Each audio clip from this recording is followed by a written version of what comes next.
Ya hemos tenido un hermoso mensaje. En esta noche vamos a completarlo con la lectura de un salmo muy hermoso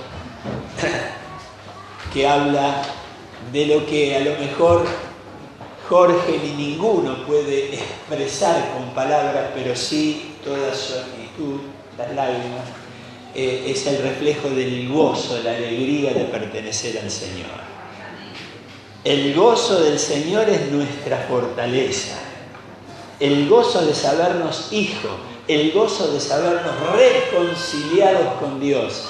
Eso no tiene precio, no se paga con nada, ni nada lo puede reemplazar en la vida del hombre. Y el Salmo 128 que vamos a leer es un salmo hermoso porque habla de la alegría. Ya la palabra, como empieza el salmo, él dice: bienaventurado aquel que teme al Señor y anda en sus caminos. Ya la expresión bienaventurado es el feliz, el dichoso, el que tiene el gozo del Señor en su vida. Dice el salmista: feliz, dichoso todo aquel que teme al Señor y anda en sus caminos. Cuando comas del trabajo de tus manos serás feliz. Otra vez, la alegría, el gozo. Serás feliz y te irá bien. Tu mujer será como una vid que lleva fruto a los lados de tu casa. Tus hijos serán como brotes de olivo alrededor de tu mesa. Así será bendecido el hombre que teme al Señor. El Señor te bendiga desde Sión, desde su santo monte. Que veas el bien de Jerusalén, la ciudad santa, todos los días de tu vida. Que veas a los hijos de tus hijos. La paz sea sobre Israel, la paz sea sobre el pueblo de Dios. Amén. Qué palabra hermosa. Este salmo es un salmo que nos introduce en la idea del gozo que tiene un creyente, una persona que se ha reconciliado con Dios, que le ha aceptado en su corazón y que vive en un mundo lleno de conflictos, lleno de problemas, con muchas dificultades, pero que tiene algo adentro que lo distingue, que lo motiva, que lo impulsa. Es el amor de Dios que le ha producido un gozo inefable que nada ni nadie le podrá quitar. Y dice el Salmo: bienaventurado el hombre que teme al Señor. Entonces nos encontramos con una aparente contradicción, porque hablamos de gozo por un lado, pero hablamos de temor por el otro. Pareciera que fueran incompatibles, pero la Biblia no se contradice en nada, sino que al contrario nos abre el entendimiento. Bienaventurado el hombre que teme al Señor. ¿Cuál es el motivo de la alegría, de la bienaventuranza de este hombre? Es que ha encontrado en el temor del Señor la fuente, el ingrediente para que el gozo sea permanente. El temor del Señor no visto como el miedo al Señor, sino como el respeto, la reverencia, el reconocimiento que hay alguien allá en los cielos que se ha acercado acá a la tierra, que se ha identificado conmigo, que ha pagado mi culpa y que me ha abierto un camino para que yo pueda ir al cielo con él. Ese es el temor del Señor. El temor del Señor que muchas veces es mal interpretado, pero a mí me gustaría en esta noche que nosotros entendamos porque es bienaventurado el hombre que teme al Señor. El hombre que teme al Señor, vamos a ver, tiene felicidad, gozo en su trabajo, en sus relaciones familiares y en su vida espiritual. Pero el principio, la base de ese gozo, esa alegría, de esa paz que vive, es el temor al Señor. ¿Cómo podemos entender o qué necesitamos para entender qué es el temor del Señor? Yo anoté 3 cosas que debe tener un cristiano para que pueda decir él: yo vivo en el temor del Señor. El principio de la sabiduría, declara la palabra, es el temor al Señor. Fíjense qué importante entender qué significa esto. En primer lugar, para temer al Señor, como la Biblia nos enseña, como se nos pide, tenemos que tener una concepción correcta de quién es Dios. Y muchas veces eso falta, porque imaginamos a Dios, hacemos a Dios a nuestra imagen y semejanza, como dije el domingo, uno de estos días, dijo un filósofo contrario a Dios.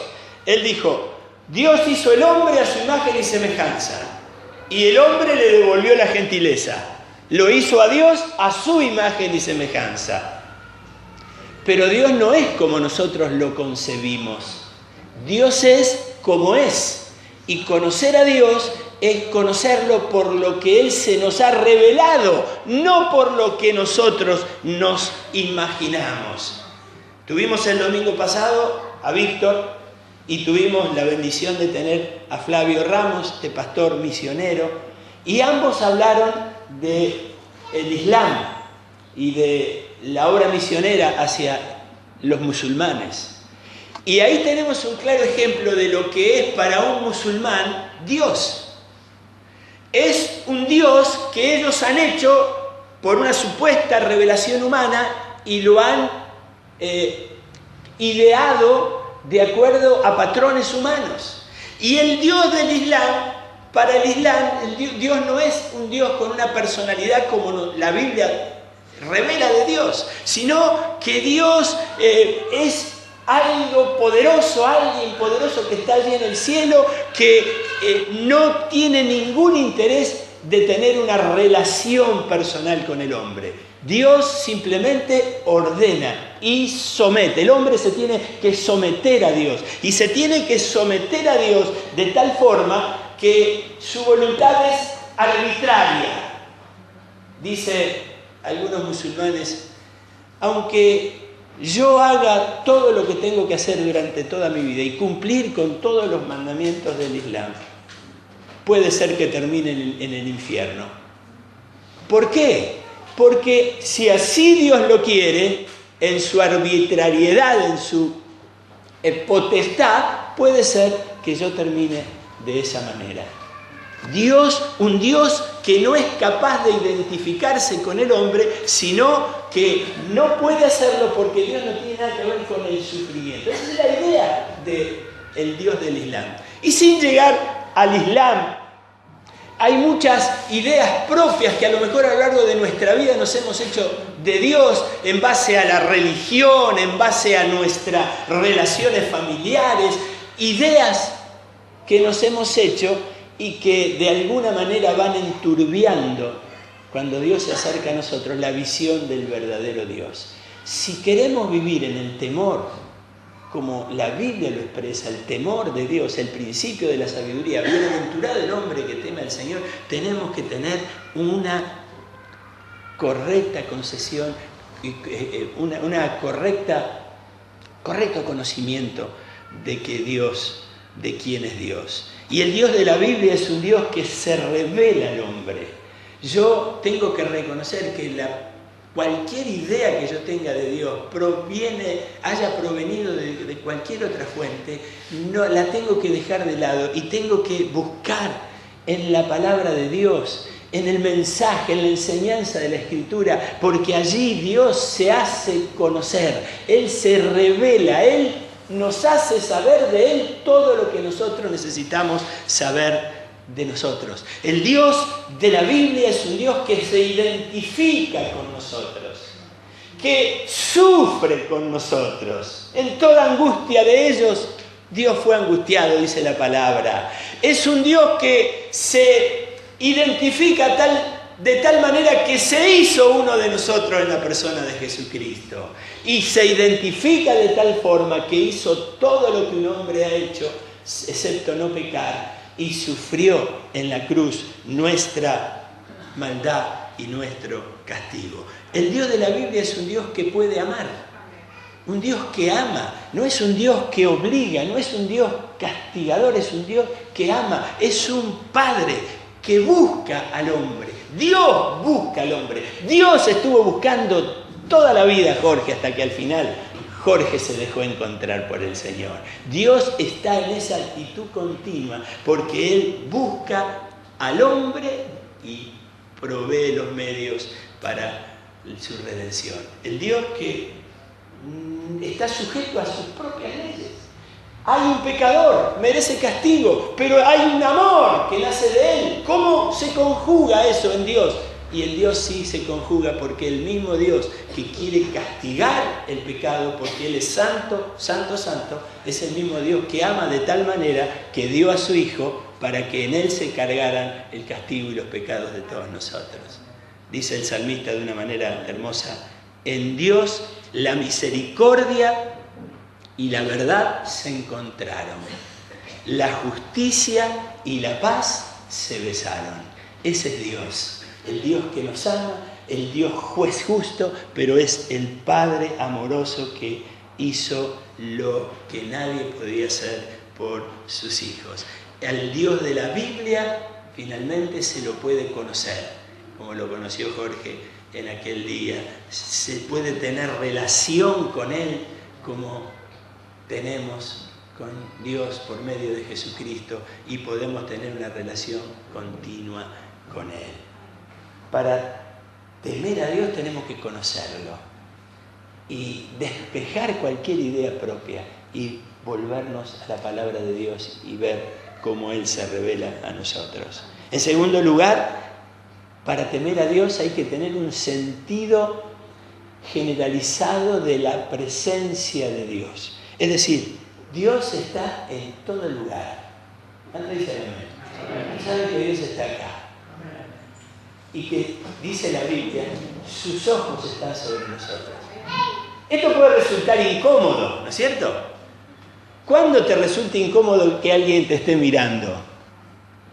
Cuando estás haciendo algo que no está bien hacerlo.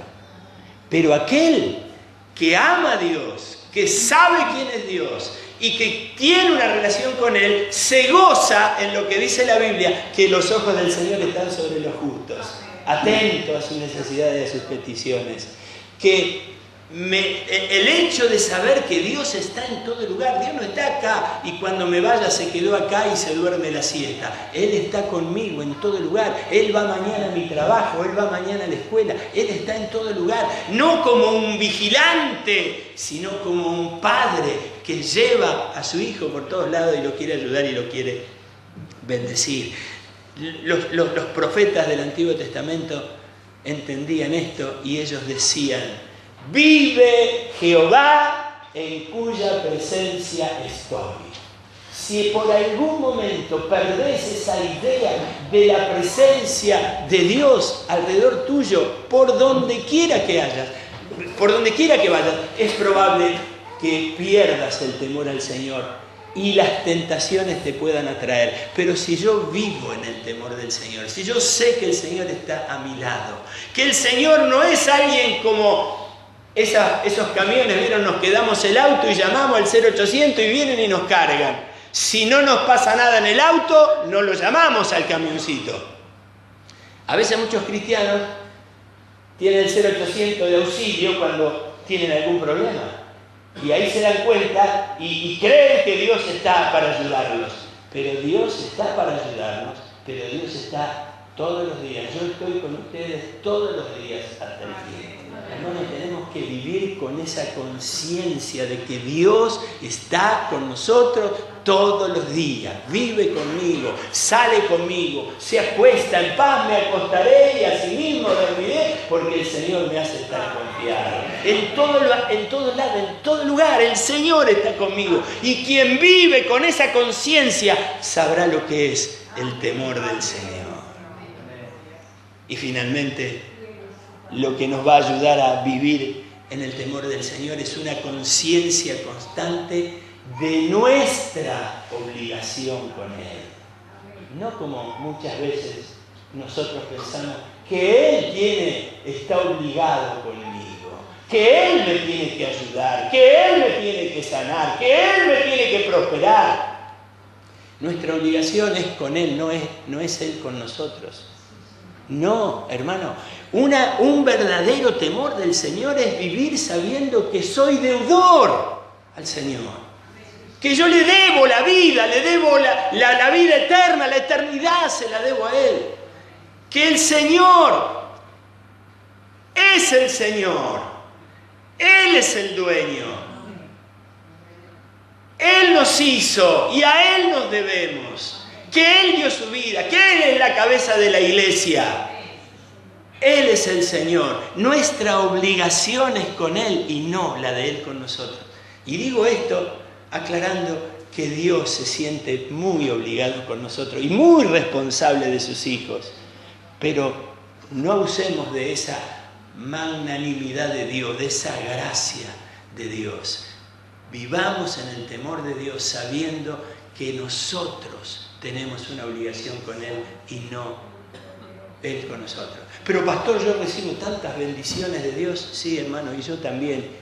Pero ¿sabés qué tenés que saber para que te ayude a vivir en el temor de Dios? Que todo lo que recibís de Dios, toda bendición, es gracia pura. Es regalo que no mereces. Es toda buena dádiva. Todo don perfecto viene de lo alto, viene de Dios, pero viene como gracia, no como obligación. Dios no tiene la obligación de bendecirte, Él lo hace porque te ama. Como leyó Jorge, por el puro afecto de su voluntad. Ahí Él nace de Él, porque Él es amor, quiere bendecirte y quiere hacerte vivir una vida bendecida. Por eso el salmista dice, bienaventurado el hombre que teme al Señor. Y yo creo que este es un tiempo muy especial donde debemos recordar la fuente y la esencia del Evangelio. Dios es Dios que va a bendecir, pero va a bendecir a aquel que le teme, aquel que es obediente. El temor de Dios, mis hermanos, en tener conciencia que Dios está en todo lugar, saber que yo soy deudor de Él. El temor de Dios me va a hacer permanecer fiel en cualquier situación, porque yo vivo, si vivo en la conciencia del temor del Señor, van a haber situaciones, van a haber tentaciones, pero yo no me quiero apartar, sé que Dios está a mi lado, Él es el que me guarda y que aún me ayuda a permanecer fiel. El pecado, mis hermanos, nos trae infelicidad, nos destruye el gozo, la alegría, como David, un hombre de acuerdo al corazón de Dios. Pero él, cuando le erró, perdió esa alegría y le pidió a Dios, devuélveme el gozo de la salvación. El temor a Dios nos hace huir del pecado. Y ahí sí, hermano, huid, le dice Pablo a Timoteo, huye de las pasiones juveniles. Hay cosas en las cuales que tenemos que reconocer que no somos capaces de enfrentar y nos queda nada más que salir corriendo. Y eso es el temor del Señor. Porque si no hay temor del Señor, el orgullo te va a hacer decir, ¿y por qué yo no? Pero cuando hay temor del Señor, hay esa conciencia de que está el grande, el alto, el sublime, está rodeando mi vida, guardando mi vida, y yo debo y quiero permanecer fiel a Él. Amén. El principio, bienaventurado el hombre que teme a Jehová. El principio de la sabiduría es el temor del Señor. Pero esa felicidad que Él habla cuando empieza a describir los eventos de la vida, habla de la familia, habla del trabajo. Y dice, el gozo que hay en el trabajo, cuando comas del trabajo de tus manos, dichoso serás y te irá bien. Hay un gozo que proviene de la bienaventuranza de andar en el temor de Dios que se refleja, se desborda en todos los aspectos de la vida. En el trabajo, un hombre que teme al Señor disfruta de su trabajo. La semana pasada fue el Día del Trabajador. ¿Y cuántas cosas se han dicho? ¿Y cuántos derechos se reclaman? Y está todo bien. Pero el que teme al Señor disfruta de su trabajo porque lo ve como una bendición que viene de Dios. Cuando dice que en Cristo redimió todas las cosas, nos redimió de la maldición que pesaba. Comerás con el sudor de tu frente como una maldición, pero en Cristo eso se redimió. Hoy tener un trabajo es una bendición y el que teme al Señor sabe que Dios le ha provisto un trabajo para que se desarrolle, para cubrir la necesidad de su vida, y eso es una muestra del amor y la gracia de Dios. Hoy escuchábamos con alguien a un anciano, muy anciano, que supo tener mucha preponderancia y hoy está en un asilo. Y entonces le preguntaban cosas y él dijo, ¿sabés lo que más me cuesta? Dice, es levantarme a la mañana y no tener nada para hacer. No reneguemos del trabajo. Nos deberían pagar mejor, deberíamos trabajar menos, deberíamos ser mejor tratados. Pero el que teme al Señor bendice a Dios por el trabajo que tiene. Dichoso, cuando tengamos esa actitud, se cumplirá esto. Cuando comas del trabajo de tus manos, dichoso serás y te irá bien. Trabaja, el que teme a Dios trabaja con el propósito de glorificarlo. En todo damos gloria a Dios. Lo hacemos con integridad, lo hacemos en nuestros negocios con honestidad, porque entendemos que vivimos en el temor del Señor y en esa actitud Dios va a prosperar. Lo poco que pongamos, lo poco que sepamos, lo poco que cobremos, el Señor va a ser fiel en cumplir su promesa. Confía el que teme al Señor en la provisión de Dios y sabe que aún en los tiempos de escasez el Señor provee. ¿Cuántos pueden decir, a mí me pasó? Y aún en las desilusiones de la vida, desilusiones que hemos pasado en trabajos a lo mejor, allí el temor al Señor nos hace tener la firmeza para soportar, porque la vida es una vida injusta, mis hermanos, y hay muchas cosas que no nos gustan que pasen, pero pasan, y ahí está la templanza del hombre que vive en la presencia de Dios, de saber que Él va a proveer, que Él descansa y pone su fe en el Señor, que siempre va a estar como estuvo hasta ese momento. Amén. El gozo en el trabajo de tus manos será fructífero y te irá bien. Bendecí tu trabajo, mi hermano. Dale gracias a Dios por tu trabajo. Sé fiel en tu trabajo. Sé una persona que sea proactiva en su trabajo. Y Dios va a bendecir porque lo estás haciendo como para el Señor. Todo lo que hagan, sea de palabra o sea de hecho, háganlo como para el Señor. En la vida familiar, el gozo, el bienaventurado, el que teme al Señor, tiene alegría, gozo por su familia, tiene gozo por su casa. Dice, tu mujer será como una vid que lleva fruto a los lados de tu casa. Tus hijos serán como brotes de olivo alrededor de tu mesa. Y ahora en este tiempo donde está esta revolución feminista, ¿no es cierto?, pareciera que decir esto es como reducir a la mujer a una fábrica de hijos. Pero sabemos muy bien que en la Biblia la mujer es una bendición para la vida familiar, no es solamente para tener hijos. La metáfora de la vid, tu mujer será como una vid a los lados de tu casa. ¿Cuántos tienen han tenido una vid en su casa? Levanten la mano. Poquitos.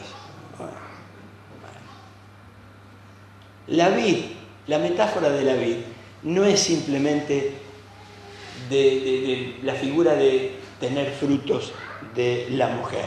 La vid no solo da uvas.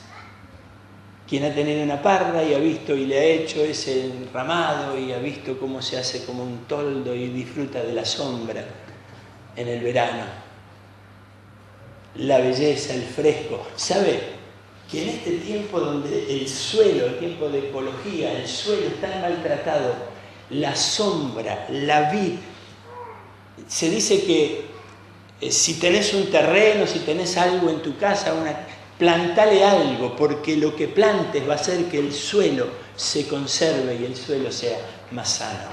Y la vid no solamente te da frutos, sino que te da sombra, te da belleza y conserva la vida de la familia.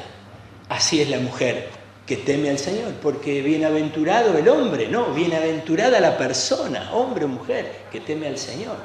¿O no dice la Biblia que la mujer sabia, la que teme al Señor, edifica la casa? ¿No dice que su marido está confiado y ella le da ganancia? No hay que esperar la ganancia del marido, sino que ella da ganancia y produce de su propio conocimiento y de su propia habilidad. Del fruto de la vid se extrae el vino Y el vino en la Biblia es la figura de la alegría, del gozo. Gózate con la mujer de tu juventud. Hermano, si tenés que bendecir a Dios por tu trabajo, tenés que bendecir a Dios por tu cónyuge. Tenés que darle gracias. Parar de encontrarle los defectos. Porque ¿sabés qué pasa? Él o ella está mirando los tuyos. Y en esa competencia, a ver quién tiene más defectos, no hay gozo, no hay alegría, no hay paz.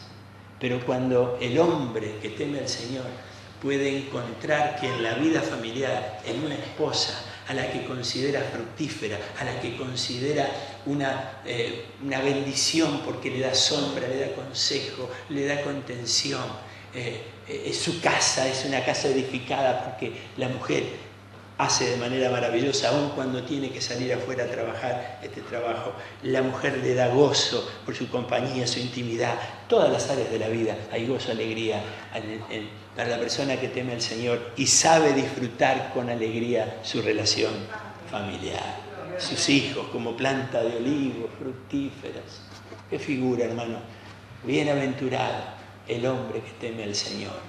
Y Él va definiendo en todas las áreas de la vida, hay gozo y bendición, gozo en la adoración. Este salmo, el Salmo 128, está junto con otros salmos que se llaman, son los salmos cortitos que vienen después del Salmo 119, que es el más largo de la Biblia.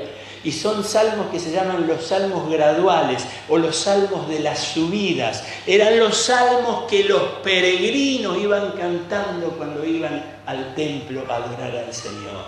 Iban caminando largos trechos, iban en caravana, iban juntos, iban cantando estos salmos de adoración al Señor. El subir al templo para ellos era una bendición, era el encontrarse con el Señor. Todo su deseo estaba íntimamente ligado con las cosas de Dios y con su casa. ¡Cuán hermoso es tu santuario, Señor Todopoderoso! Con qué ansias y fervor deseo estar en los atrios de tu templo. Con todo el corazón canto alegre al Dios de la vida. En la casa de Dios, como en esta noche, venimos a gozarnos, a alabarnos, a escuchar los testimonios, a escuchar la enseñanza, a bendecirnos unos a otros, a tener comunión. Nos servimos entre nosotros según los dones que hemos recibido y nos unimos en esta bendita comunión porque todos somos hijos de un mismo Padre, un solo Dios, un solo Señor, un mismo Espíritu. Todos tenemos un mismo Espíritu, un mismo Señor, un mismo Dios y todos participamos de la misma familia.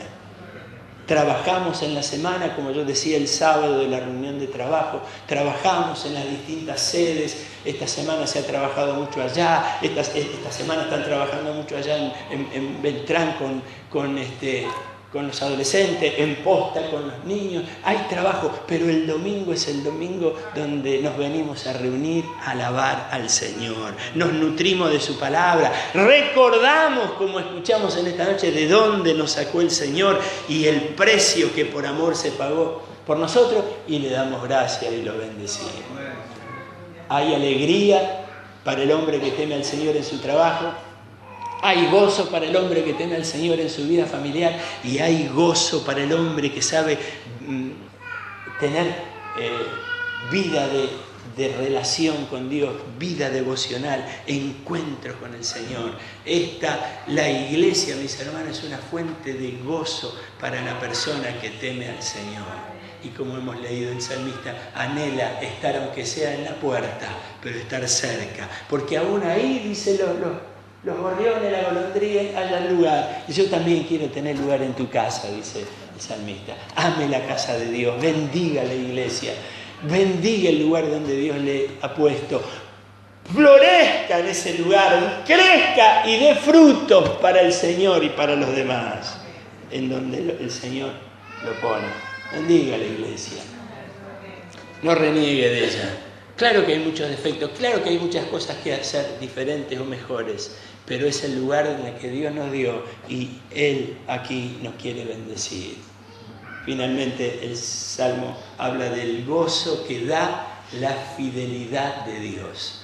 Reconocer, recordar la fidelidad de Dios. Como decía un viejo pastor que yo tuve hace muchos años y que lo he repetido muchas veces, él decía, si Dios me ayudó hasta acá, no tengo por qué dudar que de acá en adelante no me va a ayudar.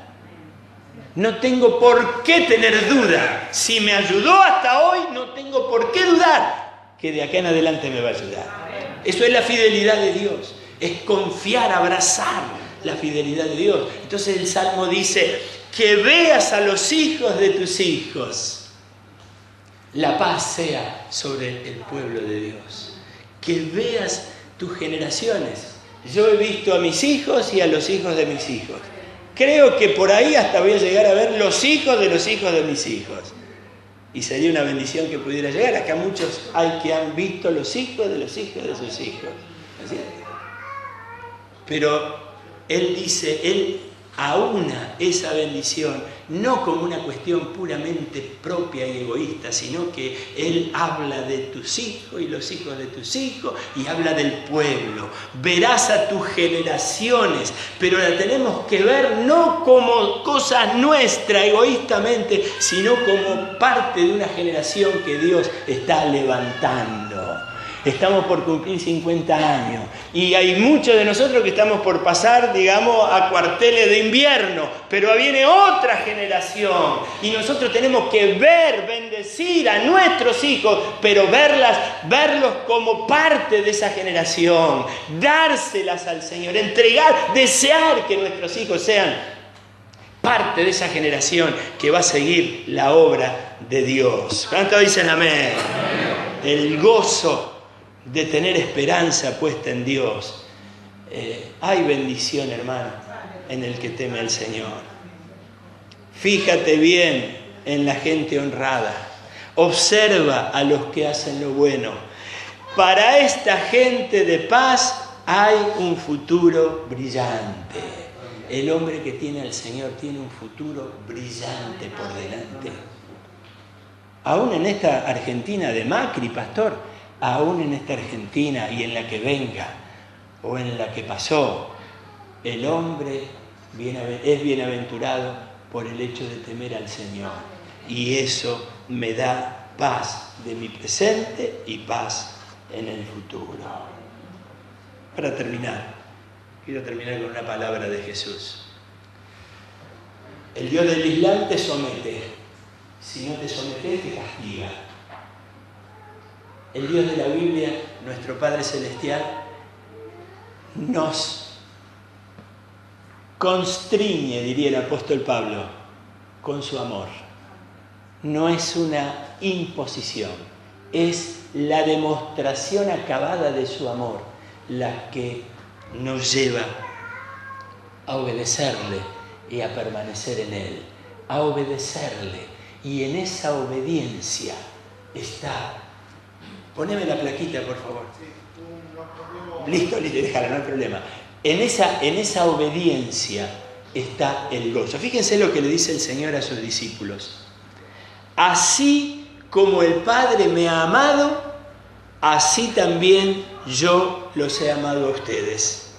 Escuchen, permanezcan en mi amor. Si obedecen mis mandamientos, permanecerán en mi amor. Así como yo he obedecido los mandamientos de mi Padre y permanezco en su amor. Estas cosas que les les he hablado para que mi gozo esté en ustedes y vuestro gozo sea completo. El gozo del Señor es nuestra fortaleza. El Señor dice, yo permanezco en el amor del Padre. El Padre me ama, yo lo amo. ¿Cuántos aman a Dios? ¿Sabés que el amar a Dios nos lleva a un escalón superior? Es permanecer en ese amor. No, yo permanezco en el amor de Dios. A mí nadie me va a sacar el amor de Dios. Pará. Jesús dice otra cosa. Yo amo al Padre y el Padre me ama porque yo permanezco en su amor. Ustedes permanecerán en mi amor si obedecen mis mandamientos. Amar a Dios Si estás respirando y reconoces que la vida viene de Dios, es para estar agradecido y amarlo. Pero permanecer en su amor es obedecer sus mandamientos. No porque te imponga, porque te amenace, sino porque el amor de Cristo me comprime, me aprieta, me constriñe, dice el apóstol Pablo. Y permanecer en ese amor. Yo no quiero salir de ese amor, pero en ese amor voy a permanecer si obedezco los mandamientos de mi Padre, como yo lo hice, dice Jesús. Y permanezco en su amor.